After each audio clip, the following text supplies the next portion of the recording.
তারপরে চিন্তা করলাম যে আমাদের অনেক শুভাকাঙ্ক্ষী আছেন, তারা অনেক হতাশায় আছেন, তাদের জন্য কিছু কথা বলা দরকার। সেই সাথে যারা অনেক খুশি, যারা অনেক ধরনের মজার মজার ট্রল করছে, তারপরে এরকম কিছু লোকজন আছে, তাদের ব্যাপারে কিছু কথা বলার জন্যই আসলে আসা। ধরেন আজকে একটা নির্বাচন হয়েছে, এটা কিন্তু 1973 সালের নির্বাচন না, বাংলাদেশের মানুষের চোখের সামনে একটা নির্বাচন হয়েছে। আপনার মনে করার কোনো কারণ নাই যে আমরা এই দেশে ভেসে এসেছি, আমাদেরকে এই দেশের মানুষ চিনে না, আমরা এই দেশের মানুষ, আমরা কি বলতে চাই, কি বলেছে, কি বুঝাইতে চেয়েছে সেটা মানুষ বুঝে না, এটা মনে করার কোনো কারণ নেই। চোখের সামনে যা হওয়ার হয়েছে, যেটা হয়েছে, আজকে যেটা বলছি কালকে সেটাই বলবো, আগেও সেটাই বলেছি, ওই জায়গাতেই থাকবো। আপনার মনে করে লাভ নাই যে কালকে তারেক রহমানের যারা গালাগালি দিয়েছে, লন্ডনে আছে, চেনে না, এখানে বসে আপনার এই বিরিয়ানির দোকান থেকে টাকা খায়া তারপরে তারা এখন যায় এই ফেসবুকে পোস্ট মারে, নানান ধরনের মশা টজা করে। আরে বেটা, জামাত ইসলাম ফেল করেছে না পাশ করেছে, এটা দিয়ে আমার কোনো লাভও হবে না, আমার ব্যক্তিগত কোনো লসও হবে না, এই দেশের ক্ষতি হয়েছে। চোর, বাটপার, দুর্নীতিবাজ এরা যদি দেশ চালায়, সেই দেশ কোনোদিন ভালো চলবে না। অনেক মানুষই অনেকেই বলেন যে ভাই আপনি সরাসরি কেন বিএনপির বিরুদ্ধে হঠাৎ করে গেলেন, আপনি তো বিএনপির লোকই ছিলেন। ভাই আমি আওয়ামী লীগের সময় আপনাদেরকে একটা জিনিস বলেছি, আমার কিন্তু ভাই দুর্নীতি নিয়ে কোনো সমস্যা না।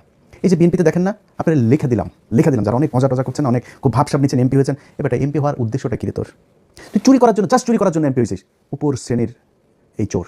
তোর সন্তান একটা এমপি, চোখ বন্ধ করে বলে দেবেন বিএনপি কিংবা আওয়ামী লীগের, চোখ বন্ধ করে বলে দেবেন ও যদি এমপি ছেলে হয় ও চোর, ওর পেটের মধ্যে পারামালে চুরির টাকা বের হবে, চুরির ভাত বের হবে, খাবার বের হবে, ও যে গাড়ি চড়ে সেটা চুরির টাকার, এই বাংলাদেশের জনগণের চুরির টাকা দিয়ে। ওর বাপ এত টাকা বেতন পায় না যে ছেলেরা অস্ট্রেলিয়া, ইউকে, ইউএসএ সেখানে নিয়ে পড়াশোনা করে। সব এমপিদের ছেলেমেয়েরা বিদেশে পড়াশোনা করে, সবার, একজনও বাদ নাই। কিছু হইলেই তারা বিদেশে টাকা পয়সা কেমনে পাঠাবে, পোলাপানি কেমনে বিদেশ পাঠাবে, আর পাতলা পায়খানা হাঁচি কাশি যাই হোক তারা সিঙ্গাপুর, থাইল্যান্ডে গিয়ে ট্রিটমেন্ট নেবে। এটা কমন জিনিস। টাকাটা কোত্থেকে আসে? তোরা চোর, বাংলাদেশে এই চুরি করে তারপরে রাজনীতি করে। কিন্তু এটা নিয়ে কিছু বলতাম না, কারণ চুরি করে আপনি যদি নাকি এখন থামাইতে যান, এটা থামাইতে পারবেন না। বা এটা একদম ইস্টাবলিশ হয়ে গিয়েছে যে এরা চুরি করবেই, এটা এইভাবেই চলবে। কালকে একজনকে আমি বলছিলাম যে কোনো এক পুলিশ অফিসারের আপনার সাথে কথা হচ্ছিল, আমি তার বললাম যে ভাই বলছে, ভাই আমরা দাঁড়িপাল্লায় ভোট দিতে পারবো না, এটা আমাদের এই উপরের একটা হয়েছে, সিদ্ধান্ত হয়েছে যে আমরা এই দাঁড়িপাল্লায় ভোট দিব না, ধান সিদ্ধান্ত। ভাই কেন এটা এত হলেন? কয় না ভাই, আমরা এটা যদি তার দাঁড়িপাল্লা যদি আসে তাহলে আমাদের সমস্যা হবে। মানে বুঝছেন তো, ওই ঘুষ খাবে, ওইটা ও একদম এই মাইন্ডের ভিতরে, মাথার ভিতরে ঢুকিয়ে রেখেছে যে ও ঘুষ খাইয়েই মরবে, ওর ঘুষ দিয়েই চলতে হবে, ও সৎ হবে, এই চিন্তা ভাবনা ওর মাথার ভিতরে নাই। এ নাকি তার আরও ঊর্ধ্বতন কিছু অফিসার সহ নাকি তারা এই করেছে, না জামাত ইসলাম আসতে দেওয়া যাবে না। এই হয়েছে গিয়া মানে বাংলাদেশের অবস্থা। এই জায়গা থেকে আপনি রাতারাতি চলে আসবেন, এটা সম্ভব না।